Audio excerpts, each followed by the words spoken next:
Hi there. It is already that time to start thinking about your next speech, which is the persuasive speech. And that's going to be our final speech of the semester. And I'll be posting instructions and all the details about that here in the next week or so. But at least wanted to go ahead and get you started thinking about what goes into a persuasive speech, different ways you can organize it, and what kind of topics you might want to think about for your persuasive speech as well. So to start with, I'm going to share my screen. So there we go.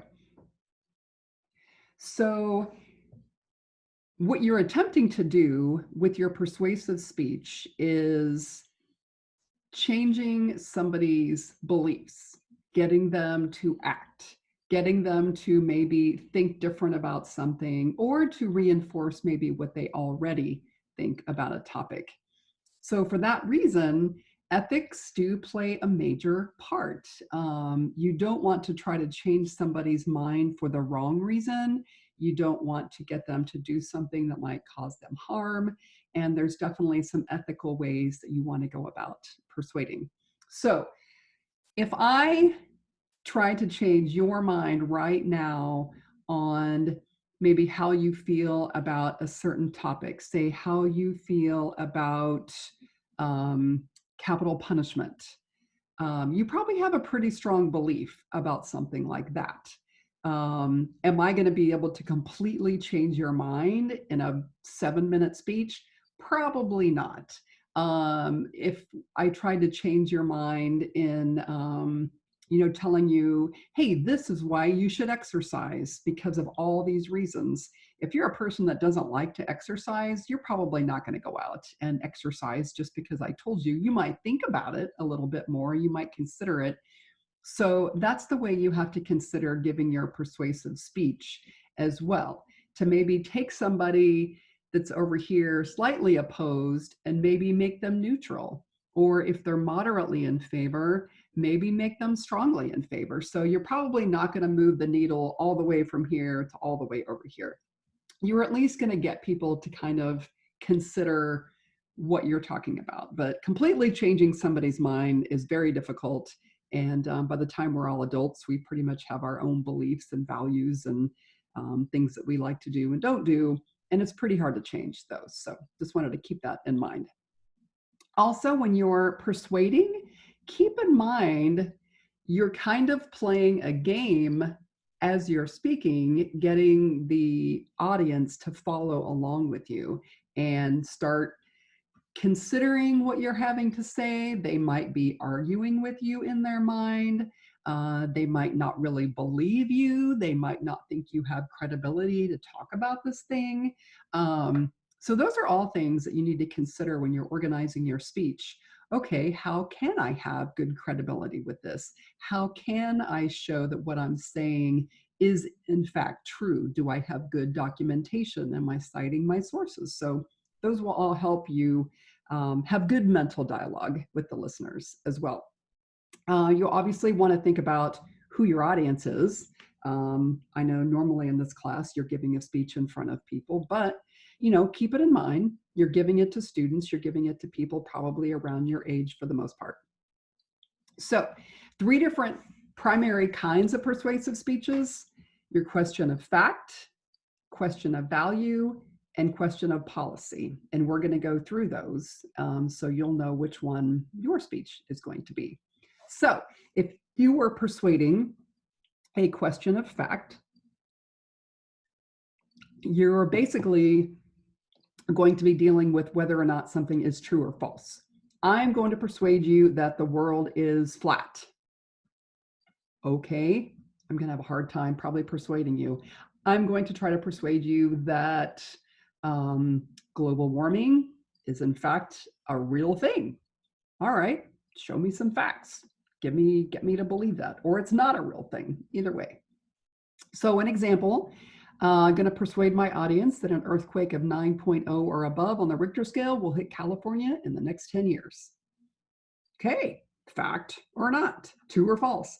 And a great central idea for that would be there's 3 good reasons to believe that an earthquake will happen in the next 10 years. And you're going to give your 3 reasons. Your main points: A, they're long overdue. They have geological signs, and experts agree. Boom, there's your 3 points. Question of fact. Yep, we think this is going to happen, and here's why.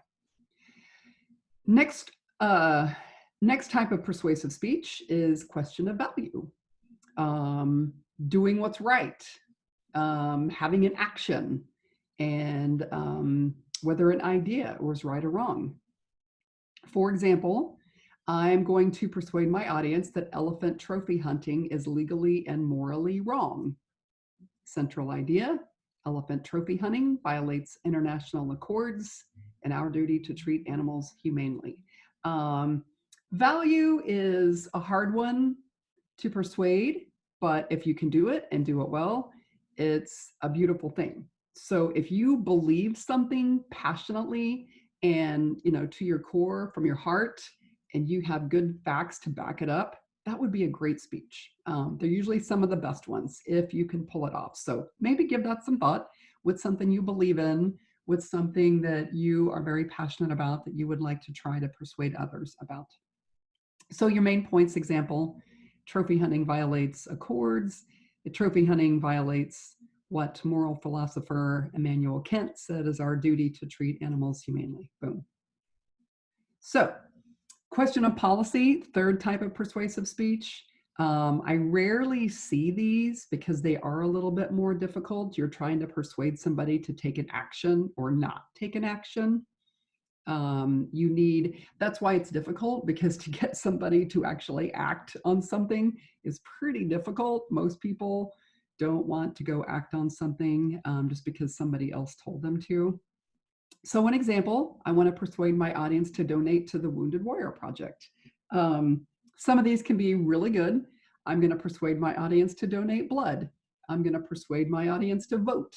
I'm going to persuade my audience to exercise. So there you go. But if you do a policy speech, some of the things you need to keep in mind: is there a need for this policy? What is the need? What's the plan? How's it going to work? And is it practical? Is it something that most people can actually do? So here is the meat of what we're talking about today. If you don't get anything else from this, if you've fallen asleep, wake up. This is what you need to watch. These are the different ways that you will be able to organize your persuasive speech. It's going to be one of these 4. It's going to be a problem and a solution. It's going to be a problem and a cause and a solution, comparative advantages, or Monroe's motivated sequence. You get to pick which one that you're going to organize your speech. So we're going to go through these. So problem solution, obviously, there's a problem. I'm going to persuade you that there's a problem. Here's a solution. Okay, there is a problem of, let's say, homeless teens in Springfield. And here's the solution. I think, there should be a shelter for them to stay, and everybody needs to go volunteer or donate to that shelter. That's the solution. Here's an example.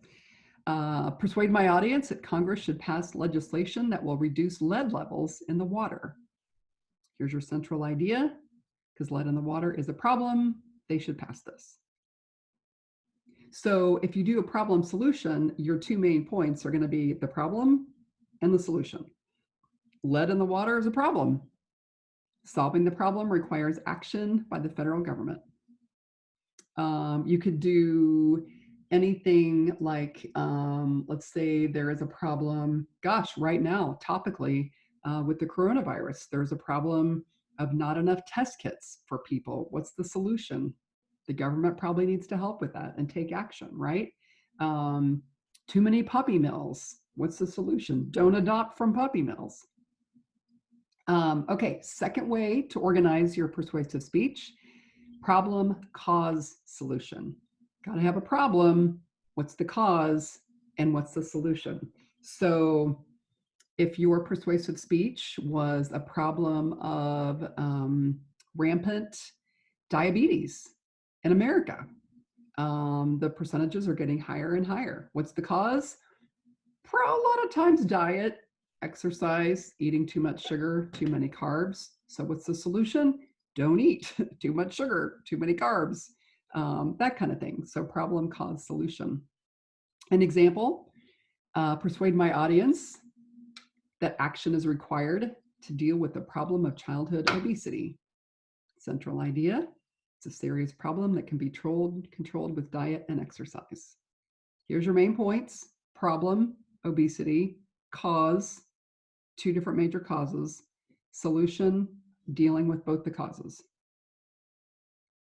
Comparative advantage is a pretty easy way to organize a speech. So if you were trying to convince me why I need to walk every day, in fact, I need to go out and walk my dogs right now. Here's the 3 main reasons why you should go out and walk every day. A, it calms your mind. B, it's great for stress. C, it's good exercise and keeps your heart and lungs and your muscles active when you've been sitting in the house all day. So those are all just 3 reasons why this thing is a good idea. So here's an example of a comparative advantage. I want to persuade my audience they should build a rapid bus system. Rapid bus system will be cheaper and more effective than a new highway. Here's your comparative advantage points. Research shows we'll save $1 million.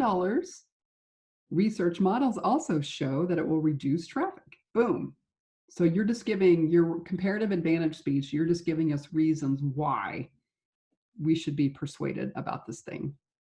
And then the final sequence is your Monroe's motivated sequence. So this was developed by a man named Monroe back in the 20s, actually as a marketing technique. And if you've ever watched an infomercial, then you have seen this used textbook.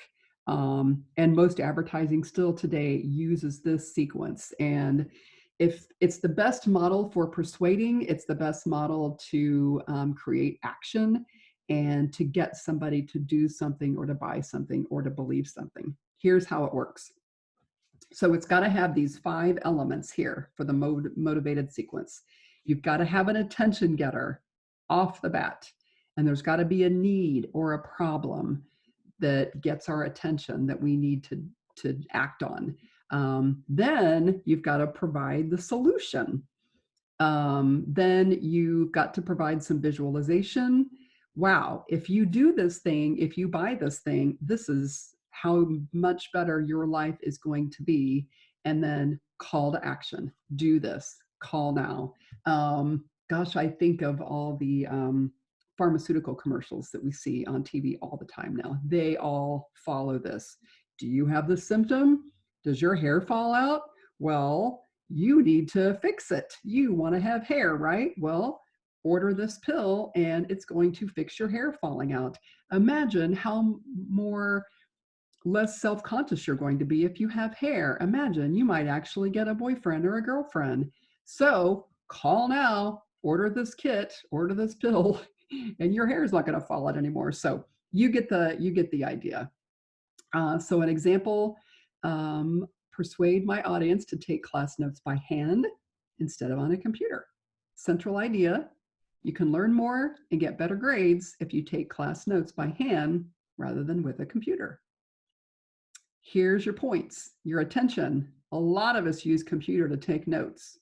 Here's the need. Despite the popularity, using them can actually reduce learning. Satisfaction, you can avoid these problems by taking notes by hand. Visualization, taking notes by hand will improve your learning and your grades. Helps you remember more too. And action, I encourage you to leave your laptop at home and put a pen to paper.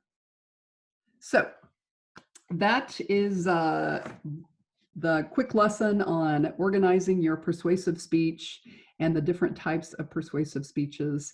I hope that helps. I will be posting the PowerPoint for you to refer to when you start working on organizing your topic proposal and your outline for the persuasive speech.